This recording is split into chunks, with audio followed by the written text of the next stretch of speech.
Adani. This election season has been focused primarily on Adani, and everywhere Rahul Gandhi goes, he talks about Adani. More than what the candidates are, who the candidates are, that is Rahul Gandhi or Narendra Modi or anybody from the India Alliance, more than those people, Adani is most discussed during the election campaign. And even Prime Minister Narendra Modi accused Rahul Gandhi of not taking up Adani's name after initially doing so. He said maybe Rahul Gandhi got tempo loads of money and that's why he is not using the names of Adani and Ambani anymore. But Rahul Gandhi gave it back nicely and he started questioning the Prime Minister as to how much he got in tempos. Because he talks about getting money through tempos after demonetization, after claiming to destroy all the black money. He is talking about all this. So Rahul Gandhi questioned as to how much Prime Minister Narendra Modi got money from Adani and Ambani. And every airport he goes or every place he goes, he talks about Adani, and somehow he makes it a point that Adani is brought up during his speeches. With only one phase of election to go, the discussion is focused on the Financial Times and OCCRP's recent report on Adani coal scams. They are alleging that a big scam has been committed in Adani coal imports, and we are going to see what that allegation is, what OCCRP and the Financial Times are saying with regards to this particular coal scam, and how this is important and how this keeps repeating again and again. This is what we are going to see in this video. This is YouTurn. I'm Ramasamy Jayaprakash.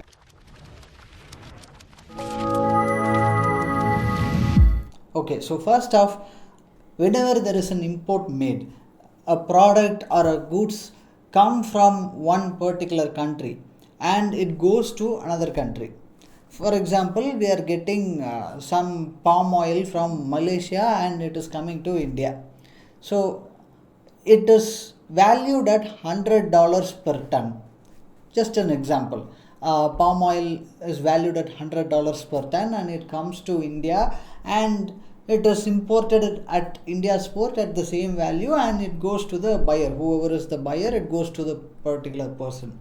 So that is how any import happens. Even if you are buying something, if you suddenly become a businessman and you are importing something from abroad, from any company, any product that you are going to buy, the fixed product, like you will discuss what the price you're ready to buy, and if the seller agrees at that price, he'll export the goods from his country or her country, and you will import at that price in our country. This is what usually happens. But what happens with Adani coal? What happens is the coal from Indonesia is exported at $28 per ton. And when it reaches India, it becomes $91 per ton. And that is not all. This is just the value. The quality also changes. When it starts from Indonesia, it is starting at a calorific value of 3,500 or below 3,500. Calorific value means the quality of the coal, how much combustion and how much energy we are going to get out of some unit of coal. For example, 1 kg of coal we put, how much energy and heat and output we are going to get, that is the kilocalorific value. And the exported coal is below 3,500 kilocalories of coal, and when it reaches India, it becomes 6,000 kilocalorific value of coal. From low quality of coal, it basically becomes high quality of coal. This is the second allegation. And the third allegation is, it starts from Indonesia, it comes to India, and in the meantime, the vessel starts from a port in Indonesia and it reaches Ennur port in Chennai. But during the transit, the documents go to many places. First, it starts from Indonesia, then it goes to British Virgin Islands in the Caribbean, and then the documents move to Singapore, and from Singapore it comes to Chennai. And when I say documents are moving to one place or the other, it does not mean that just the paper documents are going to various places for administrative reasons. It's not that. The documents are made in such a way that the coal is bought from Indonesia by a person or by a company in British Virgin Islands in the Caribbean, and then that company from British Virgin Islands is selling the coal to Adani Global in Singapore. And from Adani Global Singapore, it is being sold to TANGEDCO in Tamil Nadu. So what happens is basically during the transit of these documents, the value gets increased and the quality gets increased. That is the issue here. And why these transactions are taking place, and who is the person who's ultimately getting it? It is the TANGEDCO. TANGEDCO is the state-run electricity energy producer for Tamil Nadu. So TANGEDCO is buying coal to produce electricity and give it to the people of Tamil Nadu. And they are buying at a higher price than the market price. And they are also buying lower quality of coal, but it is being sold to them by stating that it is the higher quality variant.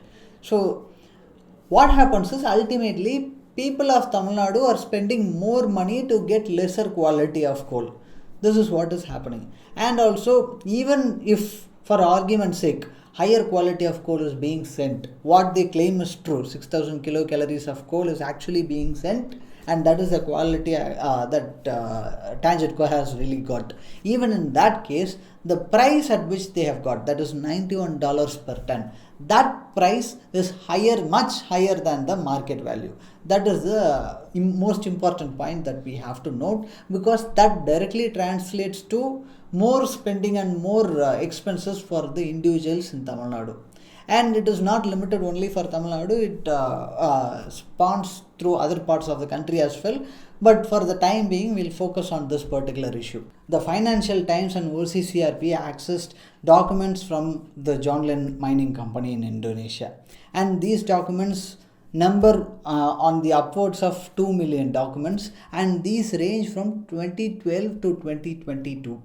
In those 10 years of documents, out of the 2 million odd documents, there is no evidence for Jonglin Mining Company to have ever sold coal that has a kilocalorific value of more than 4200 kilocalories per kg. Everything that they have sold in those 10 years have been anything less than or equal to 4200 kilocalories per kg. But the coal that ultimately came to TANGEDCO from this Jonglin Mining Company through Adani, that somehow is stated that it is of a value that is of 6000 kilocalorific value per kg. And when Adani Enterprises is asked about this, they are stating that the spokesperson for the company, that spokesperson is coming out and saying that if the quality is found to be less, they would have paid less. The TANGEDCO would have paid us less. They'll pay according to what quality they are getting. So that is not an issue. That is what is being said. But Financial Times managed to verify 22 out of the 24 shipments that were sent during that particular period, Jan to October 2014. In that, 22 shipments were paid anywhere in the range of $87 per ton to $91 per ton.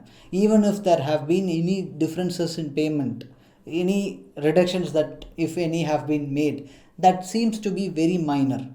Everything smells of scam here.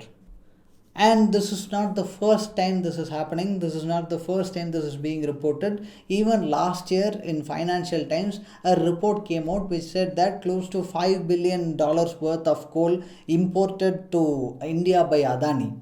Everything has been overpriced and prices have been inflated to multiple times, at least twice the price have been inflated, and that's how Adani imported coal to India.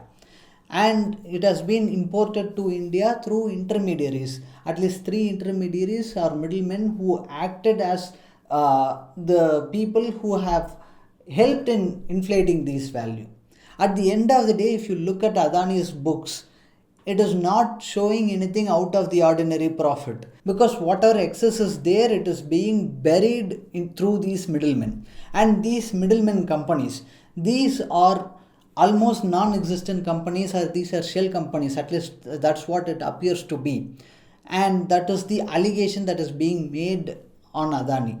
Mind you, Hindenburg also made allegations on Adani regarding how they are artificially inflating their stock prices through various shell companies spread throughout the world.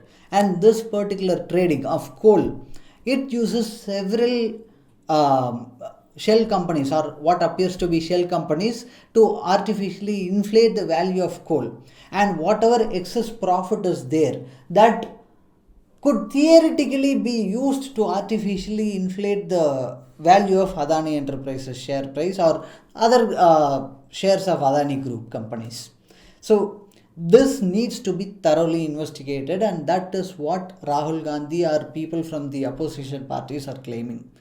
And this demand is not being paid heed to by the government, and this has been kept in the back burner for quite some time, because in 2016 DRI started an investigation on Adani coal imports, and how this inflation of prices are happening, and how this coal is coming through various people, various parties are involved before it reaches India. So DRI started this, but it did not go anywhere. DRI managed to convince the Bombay High Court to get the documents from various countries, from Singapore, from Hong Kong, from Switzerland, like that, from many countries. It made a request that documents from these countries need to be brought to India for further investigations, and court accepted it. But Adani challenged that verdict in court and made sure that DRI had to rescind its requests from the foreign companies or the foreign countries. And after that, DRI went to the Supreme Court, but to even file a counter affidavit, it is reported that Adani Group companies have delayed filing a counter affidavit by 3 years.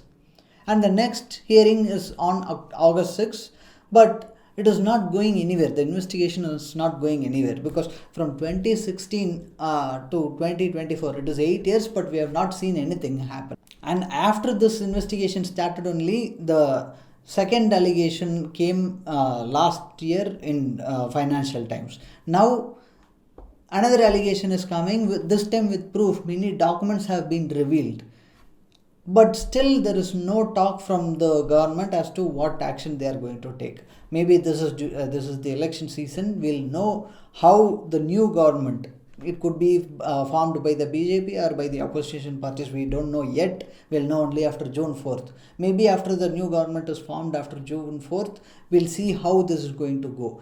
Till that time, we don't expect anything to happen in as far as Adani Enterprises and the allegations are concerned. But one thing is certain, even after repeated allegations on Adani Group companies on various issues, coal imports is one issue, Hindenburg another issue, and it is being accused, Adani Group is accused of trying to lobby the government to weaken the environmental protection laws in India. That is another allegation. There is an allegation of tax evasion done by Adani Group companies. So there have been many accusations on Adani, but no investigation is being done on the Adani Group. At least nothing is coming to see the light of the day.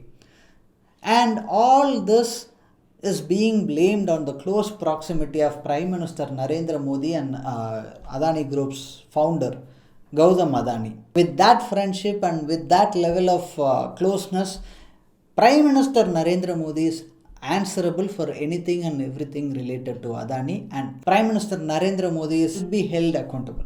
Thank you.